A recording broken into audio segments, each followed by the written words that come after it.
mga kapatid, nandito na naman po si Malo de los Santos, mga ka-Daddy Frankie.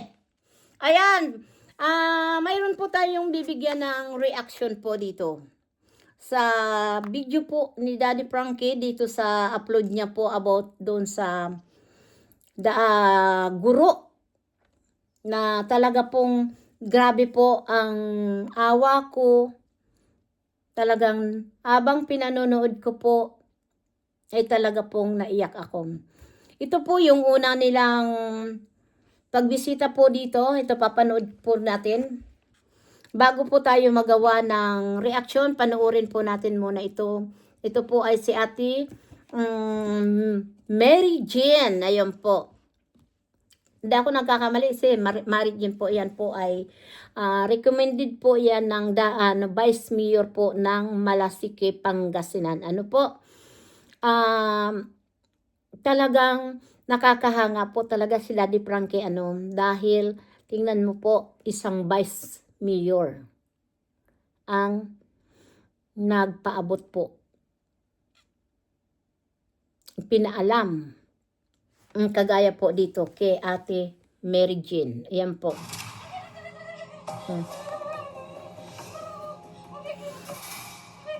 Tita, wala na, hindi na ikaw yak. Tita! Tita! May pupuntahan tayo dito na isang teacher, 29 years old pa lang. Kabata, no? Teacher ay malapit po mismo ng ating putihing Vice Mayor, si Vice Mayor Dan Mamaril. Isang haplos mo lamang ay gagaling na ako. Kaya Lord, huwag mo po akong pababayaan sa laban ko na ito. Huwag kang mag-alala. Sayang-sayo pa din ako. Mahal na mahal kita.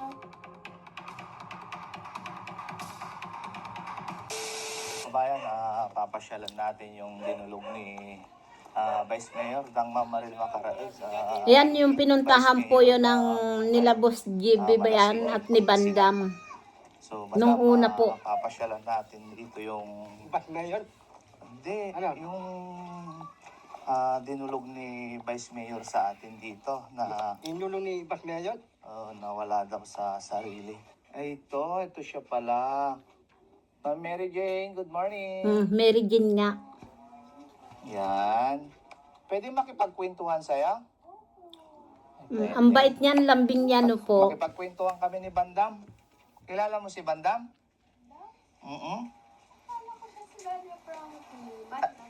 Ay, Daddy Frankie. Kilala mo si Daddy Frankie? Ay, kilala mo siya. Ako po dun sa tricycle po, sa kulong-kulong po. Sa kulong-kulong. Opo, Nakupo siya doon. opo. Bakit nasabi mong bad? Bad, kasi kinukuha niya yung tao. Kapag sa picture, Kinukuha niya yung tao. oo. Kasi namang may picture na buhay, kukunin niya. Ganon siya. Ganun ba yun? Opo, ganon po siya. May picture palang bad, ano? Opo, may picture na bad. Diba, Bandam? Bandam, papa, Alam niyo po mga kapatid, dito yung first na pinuntahan po ng mga ka-team ni Daddy Frankie, si Boss GB yata ito po na pinuntahan dahil ito po yung recommended po ng Vice Mayor. Tingnan mo po, isang Vice Mayor po na talagang sila po ang nagre-refer kay Daddy Frankie dahil nakita nila po na isang kagaya po ni Daddy Frankie na napakabuti na talaga po yung may mga depression po talaga yung mga tinutulungan nila. Hindi po, alam nyo po mga kapatid, hindi po madali ang alaga ng may mga depression na talaga yung nagpapagamot talaga mahirap po dahil ranas ko po yan mga kapatid. 'Di ba? Kaya sa totoo lang mga kapatid, yung mga kagaya nito po ay mahirap po. Pang-anim yan sir. Pang-anim po. Tama po ba yung nabalitaan namin, Nay, na lisensyadong teacher po yung anak nyo? Opo sir. Gaano na po siya katagal na nagkasakit? Nung November, sir. Last November pa lang. Di ba, bago pa lang po. Kaya November. madali po yung gamutin. December, January, February. Mag-aapat na buwan, sir. Mag-aapat na buwan pa lang. Hmm. Okay. So, bago siya magkaroon ng problema, nagtuturo na po ba siya? Nag-ano lang, sir, yung extra lang. Kasi nanganak yung pinalitan niya, 3 buwan lang, sir. 3 buwan pa lang siya nagtuturo. Sayang naman. Ilang taon na po yung anak niyo na 29, sir. 29 pa lang. Kabata. May pamilya na po ba siya? Wala pa, sir. Ay, sayang, no? Sa pagkakaalam mo na, bakit po siya nagkaroon ng... Saan nagsimula yung sakit niya? Noon, sir, anong nasa Maynila siya, mayroon siyang boyfriend. Opo. Nakasama yung, pangalan niya, Benji. Tapos binalik niya daw, yung Bricto. Alam niyo po mga kapatid talaga, yung mahina, pag mahina ka po sa yung makontrol ang emosyon natin, talaga pong madidepress tayo. At ito po pala si Mary Jean ay isang call center. Kaya panggabi daw po siya. Alam niyo po talaga, ang epekto po talaga ng hindi nakakatulog ng gabi. Minsan po talaga yun ang nakakaroon po ng depression. At siyempre, iba po yung panggabi, iba po yung trabaho sa umaga. Di bali na po tayo hindi natutulog ng umaga. Basta sa gabi po, kumpleto ang tulog natin. Di ba? Kaya alam niyo po, naramdaman ko yan sa aking sarili. Pag hindi ako nakakatulog ng gabi, ang bigat ng ulo ko. Kaya hindi maaari po akong hindi magtulog kahit 5 minutes lang po yan. Tuloy natin po ang interview ni Daddy Frankie dito kay nanay. Nanay ni Mary Jane. Tapos nagkaroon siya ng bagong boyfriend. Yun, doon lang pinainom ata siya ng ewan ko, sir, kung pinto niya. Pinainom siya na... Ewan ko kung nag-inom daw sila. Saan sila nag-inom po? Doon sa boarding niya, sir. Saan boarding house? Saan lugar po? Sa Pasay, sir. Sa Pasay. So, ibig sabihin na, after niyang nakapasa ng teacher, Tapos, nasa Maynila sila. nag-call center, sir. And then, Pagkatapos siya nang nag-tour dyan 3 buwan, siyempre wala na siyang trabaho. Mm. Pumunta ng Maynila, nag-apply ng call center, natanggap naman. opo. Kaya nag-call center siya doon. Mas yung katrabaho niya, yun nga, nga sila ng relasyon. Pa niya sa Facebook, nagkakasal nila. Naman, wala naman. Ikakasal sana sila. Pero hindi, wala, sa lang niya, yung isip lang niya. Sa Katang isip. Gaano po siya katagal sa Maynila na nirahan? Ang dali lang, sir, nung bago siya na ganyan. Bago pa lang sa Maynila? Mga July. Pero noon, sumira na rin sa Maynila, pero umuwi na siya nung nagturo dyan. So may mga kamag-anak po ba kayo sa Maynila? Wala, sir. Wala. Pumunta lang talaga yung anak nyo doon para magtrabaho. Kasi nag-boarding siya. Nag-board lang. Ilang buwan po siya bago i-describe yung Opo. nangyayari sa'yo? Opo. Dapat nilalabanan mo yung yung depression na yan, no? Opo. Nagpe-pray ka ba? Opo, nagpipray po ako kada gabi. Anong pangalan mo? Mary Jane po. Alam niyo po mga kapatid, sa interview ni Daddy Frankie, maayos po siyang sumagot. Kaya lang po bago lang ang pagiging depression niya. 4 months pa lang daw po yan nangyari dahil November, ay pa lang ngayon. Kaya 4 months pa lang, madali pa po yan gamutin. At saka kung kinakausap po, maayos po siyang sumagot. Kaya gusto niya po na gumaling. Dahil alam niyo po daw, mayroon background po silang yung nagkakasakit. Yung ate daw nito gumaling na.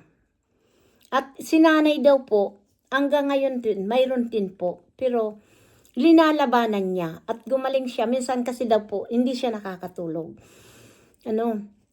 mahirap po ang kalagayan ni Ate Mary Jane dahil gusto niya talagang gumaling. At saka daw, nakakadina. Nakakadina po siya. Kaya nakakatakot po na baka ma-infection dahil nagkakasugat na daw po at masakit na. Gusto niya daw po makalaya doon. Gusto niya matanggal yung kadina. Kaya lang itong pamilya po ay ikidadina dahil kung saan-saan daw po pumupunta. Yun po ang kinatatakutan po ng pamilya niya. Pakinggan po natin si Daddy Frankie ulit. Okay, Ate Mary Jane, ako si Daddy Frankie. Opo. Kaya kami pumunta rito dahil sinabi ni Vice Mayor na meron tayong kapatid, which is ikaw yun na nangailangan ng tulong. Opo. Gusto ka sana namin tulungan, pero sana tulungan mo rin yung sarili mo, no? Opo. Ano ba yung gusto mo or anong pangarap mo bilang anak? Anong pangarap mo sa iyong nanay at tatay? Gusto ko pong makapagturo para matulungan ko po sila nanay at tatay. Gusto mo makapagturo? Opo. Tapos gusto ko rin po mapagamot nanay ko. Kasi may sakit din po siya. Okay. Opo. So dapat kailangan magpagaling ka para makapagturo ka, no? Opo. Gusto ko rin po ng may masayang pamilya. Gusto mong may masayang pamilya. Opo. Yung malaya, walang sakit, masaya. Gusto niya rin din po magkaroon ng pamilya na malaya, masaya na walang sakit. Grabe po ang kirot po ng puso mo talaga, mga kapatid. Ang hirap. Yung may ganito kang kapamilya na maraming pangarap para sa pamilya mo. Gusto niya daw po magkaroon ng trabaho o makapagturo dahil gusto niya daw po mapagamot niya ang nanay niya dahil may sakit din. Di ba po? Ito po ay napakalinaw po ang mga sinasabi niya po. Kaya po maaantig po ang puso niyo dito kay Ate Mary Jane.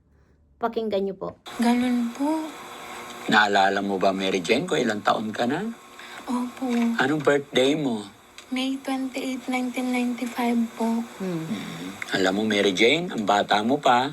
Ay, Bata ka pa. bata pa po ako. Opo, marami pang pwedeng mangyari. Po. Kasing edad lang Maaaring ng anak ko. sinusubukan ka lang ni Lord. Kaya huwag kang mawawala ng pag-asa, ha? Opo. Mary Jane, pwedeng, di ba teacher ikaw? Opo. Talino, no? Opo. Galing. Pwede bang, mag-pray ka ngayon? Gustong marinig ni Daddy Frankie kung paano tumawag sa ating Panginoon si Ate Mary Jane. Okay lang, sige, pakinggan namin kung paano mag-pray si Ate Mary Jane. Dear Lord, maraming salamat po sa araw na ito na binigay mo para sa amin, mga nilalang mo. Lord, kung ano man po itong sakit na dumadapo sa akin, alisin mo po ito, Panginoon, upang magkaroon ako ng malakas at mapayapang katawan. Alam ko, Lord, na ikaw lang ang sagot sa bawat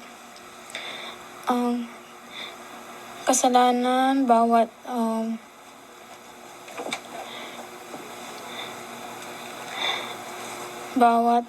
haplos. Alam ko, Lord, na ang isang haplos mo lamang ay gagaling na ako. Kaya, Lord, wag mo po akong pababayaan sa laban ko na ito. At iadya mo po ako sa lahat ng masama na lumalapit sa akin ngayon, Panginoon. Panginoon, habang ako'y mahina, ikaw ang magpapalakas sa akin. Huwag mo po akong pababayaan. In Jesus' name, Amen. Amen. Mary. Tingnan niyo po, ang galing po niyang magdasal. Kaya po, alam kong madali lang po siya gamutin. Dahil lumalaban siya. Kasi alam niyo po, minsan, pag tayo po ay nagpadala sa emosyon, damdamin, na kung tayo man po umiibig at minagmahal ng todo, ganito po minsan ang kinalalabasan. Nadidepress sila dahil pakiramdam nila nasasaktan ng todo. Kaya yung mga sinasabi ko po talaga, huwag talaga tayong magpapadala ng emosyon. Ano po? Dahil po sa tuwing tayo po ay nasasaktan, kung mahina po ang kalooban natin, talaga pong madidepress po tayo. Kailangan lagi po tayong matatag, malakas. Huwag natin iisipin kung ano man po ang nangyari sa atin. Isipin natin, ganun lang talaga ang buhay. Kaya mga kapatid, suportahan po natin si Daddy Frankie. Hindi na ako nakakatulog, sir. Bukod sa inyo, sa kamag-anak niyo. Meron din sa sa Banawang, sir, sa yung kapatid ko. Ano nangyari? Saka yung anak ko dyan sa kabila, pero magaling na. Ano nangyari sa kapatid niyo sa Banawang? Ano na natin, i-fast forward Ako natin. ka ba na pag tinanggal ni nanay yan, hindi ka nagagala? Opo, dito na po ako sa bahay. Hmm. Ito po yung bahay ko. Dito ang bahay mo. Opo. Nagpunta lang po ako sa labas, bibili ng pagkain ko. Mga ganun po. Bibili ng pagkain. Sige. Nay ha, yung pakiusap ni Mary Jane, tanggalin nyo na lang daw yung tali kasi nasusugat na yung paa niya, nakakaawa. Makikipagpinto. Ay, awal na akong makikipagpintuhan. Bawal ka na makipagkwentuhan? Opo, din po sa labas. Bakit? Dahil ayaw po nila. Ayaw nilang? Ayaw po nila makipag-usap sa akin. Hi! Welcome to my vlog. Ayan, i-upload namin to, mapapanood ng mga kababayan natin. May mensahe ka ba sa mga tagapanood ni Daddy Frankie? Meron po. Hi! Patuloy po kayo manood sa mga videos ni Daddy Frankie dahil ito po ay makatotohanan at talagang nakakatulong sa kapwa. Tama ka, Mary Patuloy Jean. lang po ang manonood. Maraming salamat po. Bye-bye! Very good. Ayan mga Nay, kapatid, okay naman siya. Baka hanggang dito na lang at suportahan na lang natin si Daddy Frankie at panoorin niyo po ang buong video po kay Daddy Frankie. Kinuha ko lang po yan ay para malaman niyo po talaga ang kalagayan po ni Ate Mary Jean na isang guro na nagkaroon po ng depresyon dahil po siguro yun sa trabaho niya na hindi nakakatulog sa gabi dahil call center nga at sa umaga minsan daw hindi natutulog at yun nga daw ay siguro doon sa boyfriend na ganyan po naghiwalay sila na napiktuhan. Hindi natin po alam pero siya madali po yung gamutin dahil 4 months pa lang at saka maayos siyang kausap. Alam niya po. Minsan mayroong kaunting sablay pero po ay magaling po siyang kausap. Hindi po, tingnan niyo po nga si ang kalagayan ni Kuya Oliver. Kumpara po dito kay Mary Jane, na talaga yung kay Oliver talaga malala. Pero sa tulong po ni Daddy Frankie at siyempre po ang Panginoon, ngayon po, gumaling si Oliver. Kaunting pag-asa na, konting kimbot na lang po, gagaling. Kaya po, wag tayong mawala ng pag-asa po na mga kagaya po nito ni Mary Jane. Sana po, suportahan natin po si Daddy Frankie. Na marami po siyang matulungan. Wag na po tayo yung sasabihin na hindi na natin pa susuportahan, panood. Kung talaga pong tunay kayong nagsusuporta kay Daddy Frankie, suportahan niyo po. Dahil talaga po marami po siyang natutulungan. Hiwalang along biro po. Dahil alam niyo po, ang kagaya po ni Mary Jane, talagang ang luha po talaga, bumuhos talaga yung luha ko talaga. talagang madaramdaman niyo po. Kaya please panoorin niyo po ang upload ni Daddy Frankie. Yung mga upload niya po na mga talagang nakakaantig po sa puso. At mayroon po ako dito panawagan sa mga kababayan natin, lalong-lalo na pa talaga sa mga nagsusuporta kay Daddy Frankie. Wag po kayong magpadala sa inyong galit kay Nanay Ansing. Please lang po. Parang awa nyo na. Ako na po ang nakikiusap sa inyo. Na tayo po ay tao lang. Tayo po nandito sa social media para tumulong. Kaya intindihin na lang natin. Suportahan natin si Daddy Frankie. Dahil po talaga, pagtulong lang talaga po ang kanyang ginagawa.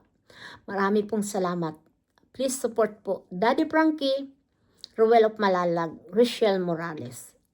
At sa mga Roboy. At sa mga kasama ni Daddy Frankie. No? Sa team ni Daddy Frankie. Suportahan po lahat natin sila. Dahil napakaganda po ang programang mga ginagawa nila. Maraming salamat. We love you so much. Bye-bye.